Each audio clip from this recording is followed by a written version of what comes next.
السلام علیکم ورحمۃ اللہ وبرکاتہ نحمده ونصلی علی رسولہ الکریم اما بعد۔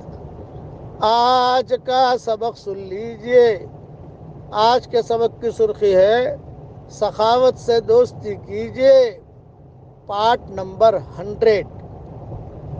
جب حضرت عمر کے زمانے میں قحط سالی آئی مدینہ منورہ میں اور لوگ بہت مرنے لگے، بہت حالات آئے، تو حضرت عمر نے خط لکھا عمرو ابن عاص کو جو مصر کے ذمہ دار تھے، اور یہ لکھا تاکیداً کہ دیکھو بھی یہاں مدینہ منورہ میں حالات ہیں، قرب و جوار میں حالات ہیں، اور تمہارے یہاں مصر میں ماشاءاللہ پھل پھول وہاں کھانے بہت ہیں، تو بہت بڑا قافلہ تم مدینہ منورہ اناج کا بھیجو، اور اتنا بڑا قافلہ بھیجو۔ یہ حضرت عمر نے تاکیداً لکھا، اتنا بڑا قافلہ بھیجو کہ اس کا پہلا اونٹ مدینہ منورہ میں ہو اور اس کا آخری اونٹ مصر میں ہو، ایک کے بعد ایک، ایک کے بعد اتنا بڑا قافلہ بھیجو، اس لیے کہ اللہ تعالیٰ نے وہاں بہت فراوانی دی ہے مصر کے اندر، ان میں مسلمانوں کا حق ہے، آپ بھیجو یہاں۔ تو عمرو ابن عاص نے جواب میں لکھا کہ آپ کے حکم کا تابع ہوں، میں انشاءاللہ بھیج رہا ہوں۔ چنانچہ انہوں نے نظام بنایا حضرت عمرو ابن عاص نے، اور زبردست قافلہ بھیجا۔ پہلا اونٹ جب مدینہ منورہ پہنچائے تو حضرت عمر نے دیکھا تو حضرت عمر خوش ہو گئے ماشاءاللہ، اور اونٹ کی لائن لگی ہوئی ہے، اور ویسا ہی ہوا جیسا حضرت عمر نے کہا تھا۔ پہلا اونٹ مدینہ منورہ میں ہونا چاہیے اور آخری اونٹ مصر میں ہونا چاہیے، اور صرف اونٹ نہیں، اس پر جو ہے اناج، کھانا، پانی، پیسے سب ہونا چاہیے۔ چنانچہ یہ آیا تو حضرت عمر رضی اللہ تعالیٰ عنہ نے عبد الرحمن ابن عوف کو بلایا، اور دوسرے عبد الرحمن ابن عوف کا نام تو مجھے پکا یاد ہے، اور دوسرے صحابہ کو بلایا اور بلا کر کہا کہ لو بھئی چلو، یہ ایک گھر میں یہ اناج بھی دے دو، یہ اونٹ بھی دے دو، اور ان لوگوں سے کہو کہ اناج تھوڑا تھوڑا استعمال کریں، اور اونٹ کو ذبح کر کے اس کی چربی سے سالن بناویں، اور گوشت بھی سکھا کر رکھیں، کئی دنوں تک چلے گا انشاءاللہ، اور اس کے چمڑا بھی سکھا دیں، اس سے اپنے جوتے بنا لیں۔ جوتے بھی نہیں تھے صحابہ کے پاس کہ اس سے اپنے جوتے بنا لیں، اور جو ہے یہ جب تک اللہ تعالیٰ وسعت نہیں کرتا ہے تب تک یہ کرتے رہو۔ یہ کام انہوں نے یہ انتظام کیا، اور ہر گھر میں ایک اونٹ مع سامان کے۔ جب مدینہ منورہ سے فارغ ہو گئے پھر بھی اونٹ بچ گئے، کافی اونٹ تھے، پہلا اونٹ مدینہ میں ہے، آخری اونٹ مصر میں ہے، تو کتنا قافلہ ہوگا بڑا۔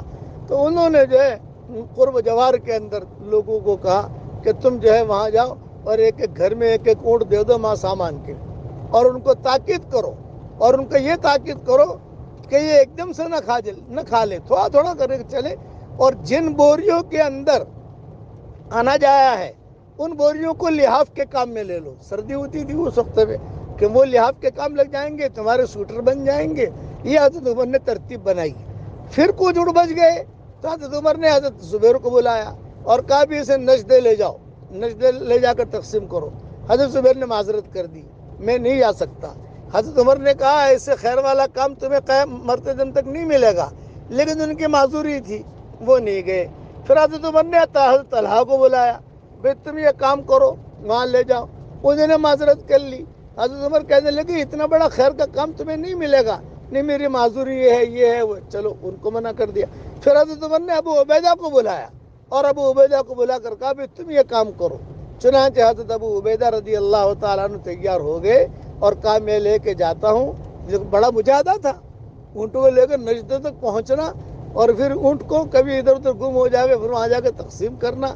تو حضرت عمر نے جاتے ہوئے ان کو 1000 دینار یا 1000 اشرفیہ یا 1000 درہم، جو بھی وہ 1000 کی تعداد مجھے معلوم ہے، ان کو خدمت میں ہدیہ پیش کیا، تم اسے لے جاؤ اور یہ میری طرف سے تمہارے لیے ہدیہ ہے۔ ابو عبیدہ نے انکار کر دیا، یہ کہا نہیں یہ میں اللہ کے لیے کر رہا ہوں، مجھے اس پیسوں کی ضرورت نہیں ہے۔ مال واپس کرتے تھے، اللہ معاف فرمائے آج تو ہم 5 جوتے بھی واپس نہیں کرتے، چوری کر لیتے ہیں، مسجد میں چوری کرتے ہیں، اور وہاں حلال مل رہا تھا ان کو، حضرت عمر دے رہے تھے، انہوں نے کہا نہیں انہوں نے پیسے واپس کیے۔ یہ میں نے مختصر بیان کیا ہے، یہ پورا قصہ حیات الصحابہ جلد دوم کے اندر موجود ہے. 243 پر دیکھیں یا 244 پر دیکھیں، کہیں پر بھی آپ کو مل جائے گا. اس لیے یہ بات ذہن میں رکھنا، شریعت کا علم تو ہے ہمارے پاس، لیکن تربیت کا علم نہیں ہے.